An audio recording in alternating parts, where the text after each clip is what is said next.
Apa jadinya kalau kita gak jadi apa-apa nanti? Aku itu orang yang punya banyak mimpi. Orang yang selalu berandai-andai kapan hal ini bisa terjadi. Intinya, aku orang yang mulainya berantakan. Aku mau jadi dokter, guru, pelukis. Jadi, halo? Ini aku dan semua pikiranku tentang mimpi yang mungkin gak akan pernah terwujud. Matahari menyapa pelan dari ufuk timur. Cahaya hangatnya masuk lewat celah tirai yang kubiarkan terbuka. Aku masih setengah terlelap. Tidak sedikit pun tersirat niat untuk bangkit dari bantalan empuk ini. Suara bising tetangga dan ocehan ayam masuk dengan lancar ke pendengaranku bagian kanan, sebelum akhirnya keluar lagi lewat bagian kiri. Pagi yang biasa, dengan aku yang masih bergelung tenang di balik selimut sebelum akhirnya suara bernada tinggi, cempreng, lolos masuk ke indera pendengaranku. Kak, bangun, udah jam berapa ini? Oh, tentu, yang ini tak bisa kubiarkan begitu saja. Cari mati aku kalau memang berani kubiarkan. Dengan terburu, aku meraih asal pakaian dari lemari dan berlarian menuju tempat yang kutebak pasti sudah membuat antrian panjang. Derap langkah kaki, kubuat sesunyi mungkin agar tak kena tegur sang penguasa rumah. Apa sekali diriku pagi ini. Sudah kemarin semalaman menulis esai, malah pagi ini kemungkinan besar terkena siraman rohani. Aku nyengir sendiri sebelum akhirnya plongo-plongo menyisir seluruh area dapur. Oke, pos 1 aman dari beliau. Tangan ini dengan entengnya meraih roti bakar yang menggugah selera depan mata. Sebelum akhirnya bulu kuduku merinding hebat. Suhu ruangan semakin dingin ketika sebuah suara sate berucap. Baru bangun ya? Aku di tempat patah-patah kulihat beliau yang berucap dengan roti bakar yang masih nangkring di tangan dengan anteng. Lebih gampang rasanya ketawa menyontek di tengah ujian daripada ketawa basah lagi mau nyolong roti dari dapur. Kamu ini udah kesiangan bukannya mandi dulu baru makan, malah asal ambil roti. Udah ngidam apa sih pas hamil kamu? Udah berucap pelan sambil menggelengkan kepalanya tak percaya. Kue cubit setengah mateng kali ya? Dengan polosnya, celutukan itu lolos keluar sensor pagi hari ini dari mulutku. Sunyi merayap dengan cepat, bahkan cicak saja enggan bersuara di saat seperti ini. Ragu-ragu, kucek raut muka bunda. Oh, tadi udah ada niatnya kok. Setelah berucap dengan tanpa adanya rasa bersalah, kaki ini kulangkahkan dengan cepat menuju tujuan yang seharusnya. Setelah melaksanakan semua kewajiban di pagi sendu ini, aku kembali teringat dengan roti yang tadi belum sempat kumakan perkara ketahuan bunda. Dengan perut lapar meminta diisi, anak tangga ku bijak perlahan, takut jatuh kalau terburu-buru.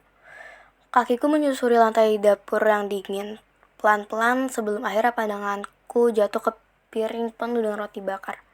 Dengan kesadaran penuh, kududukan ragaku di kursi dan meraih satu roti bakar sebelum kehabisan. Tumben udah bangun. Biasanya jam segini masih tidur. Suara berat memasuki indera pendengaranku. Ayah yang biasanya nongkrong di teras sepertinya kali ini memiliki pemikiran yang sama denganku. Iya, tadi sempat jatuh dari kasur, makanya kebangun. Ku jawab asal apapun itu yang keluar dari mulutku. Pokoknya, sekarang aku mau fokus makan. Ayah terkekeh kecil mendengar jawaban asal yang kuberikan. Sembari menyeduh kopi, suara berat ayah kembali terdengar. Kali ini bertanya, Kak, kamu nanti mau kuliah di mana? Kamu mau fokus ke seni? Ayah punya temen yang udah jadi ilustrator, kamu mau gak kalau belajar sama dia? Tanya ayah dengan santainya sembari meneguk kopi hitam di cangkir putih kesayangannya. Topik ini lagi. Batinku mengeluh sembari memikirkan jawaban apa yang kuberikan. Sempat sunyi sebentar sebelum akhirnya aku bersuara. Gak tahu deh. Jawaban yang selalu kuberikan di saat kapasitas otak tidak memadai akhirnya keluar juga. Ya, maaf aja, kapasitas otak aku belum sehebat itu. Sunyi kembali jadi fokus utama di sini. Selera makanku sudah hilang dari beberapa menit yang lalu. Entah raut apa yang sudah aku perlihatkan saat ini, tapi aku bersikeras untuk tetap terlihat biasa saja walau batinku dumel-dumel. Jam dinding sudah menunjukkan pukul 6. 5 menit lagi aku harus berangkat sekolah. Kakak, suara lembut mengalun pelan memasuki pendengaranku. Bunda berdiri tepat di sampingku dengan tangan penuh tumpukan bekal. Hal yang wajar untuk seorang ibu yang memiliki 3 anak. Tanganku menarik salah satu bekal yang sudah disiapkan Bunda. Setelah aku pastikan aman, aku kembali bangkit untuk mengambil tas yang semalam sudah kurapikan. Sayup-sayup, ku dengar obrolan ayah dan Bunda. Kakak itu sebenarnya kalau jadi penulis itu bisa, cuma dianya aja yang gak mau ngejalanin. Suara berat ayah yang pertama kali terdengar membuat langkah kakiku berhenti di anak tangga ketiga.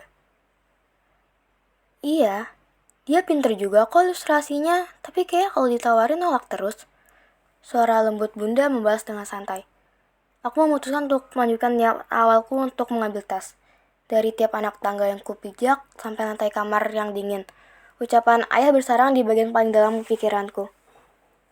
Aku bukannya gak mau, aku bingung doang. Batinku buka suara. Kakiku menapak di lantai dingin sedangkan pikiranku pergi jauh melalang buana. Lamunanku terhenti saat detik jam terdengar semakin keras. Sembari menggendong tas sekolah tanpa terburu, kali ini aku turun memijak satu persatu anak tangga yang ada. Kulihat ayah dan Bunda masih asik mengobrol seperti biasa. Kuhampiri perlahan. Aku berangkat dulu ya. Pamitku yang dibalas anggukan dan senyum hangat. Kulangkahkan kakiku melewati pintu. Cahaya matahari masih belum terlalu terasa. Tegur sapa para ibu-ibu tetangga hanya kubalas dengan 1001 senyum karir sebelum akhirnya aku fokus menuju sekolah. Kini kakiku sudah berpijak di lorong paling berisik sekabupaten. Suara obrolan di sana-sini. Bahkan tak jarang topik-topik gosip terbaru terdengar. Mungkin ocehan ayam dan para tetangga tadi saja bisa kalah berisik di sini. Tujuanku sekarang adalah menuju kelas dengan aman tanpa lecet atau bahkan yang terburuknya namaku disebut di sini. Hari ini berjalan seperti biasanya. Tidak ada yang terlalu spesial atau menarik. Ya, itu sebelum Bu Mita, guru seni kami, masuk kelas padahal sekarang tidak ada jam seni. Pasti kalian bingung kenapa ibu di sini. Buka Bu Mita dengan nada santai setengah bercanda. Kalian ingat gak lomba seni tingkat kabupaten kemarin? Lanjut Bu Mita bertanya. Banyak anak-anak yang mulai heboh menebak-nebak. Oh, lomba kemarin, pikirku. Aku memang sempat mendaftar dan menjadi peserta. Namun, tampaknya dibanding kemampuanku merangkai warna, aku lebih mahir merangkai kata. Bu Mita masih berdiri di depan dengan senyum khasnya, menanggapi satu persatu pertanyaan yang dilemparkan anak-anak di kelas. Aku memalingkan muka. Tanganku dingin karena gugup kalau memang akan diumumkan siapa pemenangnya. Jadi, kemarin beberapa teman kita udah ikutan lomba seni. Ternyata 2 dari kita ada yang berhasil loh. Coba tebak siapa? Ucap Bu Mita yang membuat kelas semakin heboh. Nah, kita kasih selamat untuk Ansa di juara 2 dan Nirma di juara 1. Ungkap Bu Mita. Aku mendengar namaku dan Nirma disebut. Tak menyangka aku bisa memenangkan lomba ini walau hanya dapat juara 2. Senyum merekah perlahan di wajahku. Tidak sia-sia juga aku begadang 2 hari. Aku dan Nirma maju ke depan kelas untuk mengambil sertifikat beserta hadiah. Kurasa hari ini tak terlalu buruk juga. Nanti aku mau kasih tahu ayah sama Bunda deh, pikirku. Juara 2. Kalau kata ayah dengan kemampuan kamu yang sekarang, kalau dibagusin harusnya bisa dapat juara 1. Jujur aja, ini bukan yang ingin ku dengar setelah lelah menjalani hari di sekolah. Aku hanya diam membatu di kursi sambil menyimak apa yang ayah katakan. Sebelum derap langkah kaki lain menghampiri. Kenapa? Apa yang juara 2? Bunda menghampiri dengan penuh rasa penasaran. Oh, ini. Kakak kemarin ikut lomba terus juara 2. Jelas ayah singkat pada Bunda sambil mengulurkan hasil rangkaian warna yang kubuat kemarin. Oh, tapi bagus kok. Kalau yang bagian ini kamu lebih perhatiin, pasti bisa juara 1 deh, Kak. Ujar Bunda memberitahu bagian mana yang sempat kelewatkan. Iya, Kayaknya aku juga menang karena ada skripsi lukisannya yang lebih cakep. Balasku mengakui. Obrolan berlanjut hingga makan malam, dan kini aku berada di kamar, melamun seperti biasa. Jujur saja, hal seperti ini jarang terjadi. Obrolan seperti ini juga terjadi ketika nilai matematika keluar. Atau saat aku memperlihatkan sebuah cerita yang kubuat. Kenapa sih sebenarnya? Aku tertidur lelap ketika memikirkan hal itu. Bangun-bangun, hari sudah berjalan seperti biasa, dan sekarang aku sedang makan siang dengan Nirma. Seorang gadis paling sempurna yang pernah kutemui. Kenapa, Ansa? Tanya Nirma. Enggak.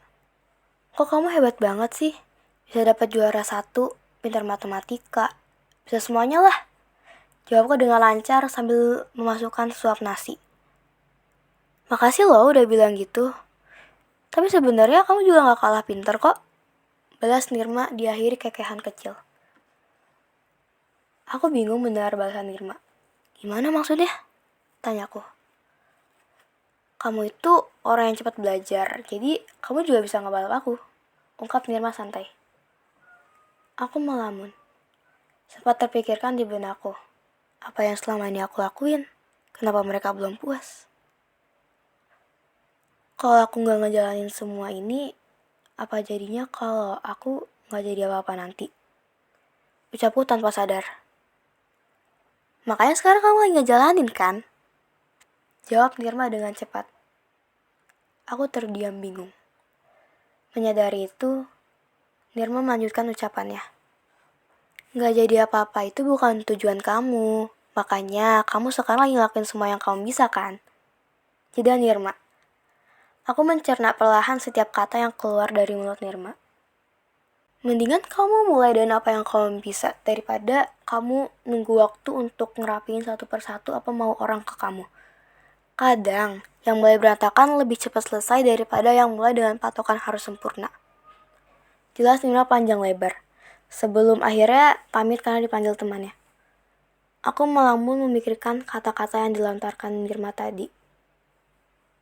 Oh, aku baru sadar. Gak jadi apa-apa itu baru sekarang. Asal aku tetap jadi aku tanpa embel-embel yang lain, aku punya pilihan mau ke jalan yang mana. Kenapa gak kepikiran ya? Nah, sekarang gimana caranya ngomong ini?